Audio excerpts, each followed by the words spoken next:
एक बार की बात है, दूर की गांव में एक साधु बाबा रहा करते थे। पूरे गांव में वह अकेले साधु थे, जिन्हें पूरे गांव से कुछ न कुछ दान में मिलता रहता था। दान के लालच में उन्होंने गांव में किसी दूसरे साधु को नहीं आने दिया, और अगर कोई आ जाता था तो उन्हें किसी भी प्रकार से गांव से भगा देते थे।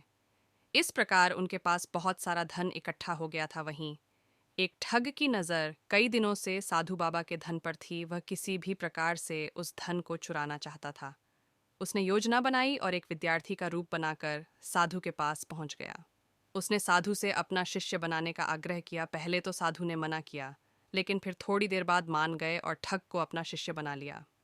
ठग साधु के साथ ही मंदिर में रहने लगा और साधु की सेवा के साथ साथ मंदिर की भी देखभाल भी करने लगा। ठग की सेवा ने साधु को खुश कर दिया, लेकिन फिर भी वह ठग पर पूरी तरह विश्वास नहीं कर पाया। एक दिन साधु को किसी दूसरे गांव से निमंत्रण आया और वह शिष्य के साथ जाने के लिए तैयार हो गया। साधु ने अपने धन को भी अपनी पोटली में बांध लिया।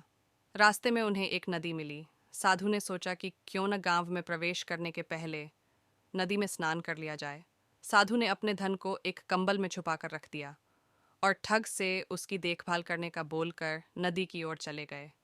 ठग की खुशी का ठिकाना नहीं रहा। उसे जिस मौके की तलाश थी वो मिल गया। जैसे ही साधु ने नदी में डुबकी लगाई, ठग सारा सामान लेकर भाग खड़ा हुआ। जैसे ही साधु वापस आया, उसे न तो शिष्य मिला और न ही अपना सामान। साधु ने ये सब देखकर अपना सिर पकड़ लिया। तो प्यारे बच्चों, हमें इस कहानी से यह सीख मिलती है कि कभी भी लालच नहीं करना चाहिए और न ही किसी की चिकनी चुपड़ी बातों पर विश्वास करना चाहिए। ऐसे वीडियो देखने के लिए चैनल को सब्सक्राइब करें, लाइक करें और दोस्तों के साथ शेयर करें।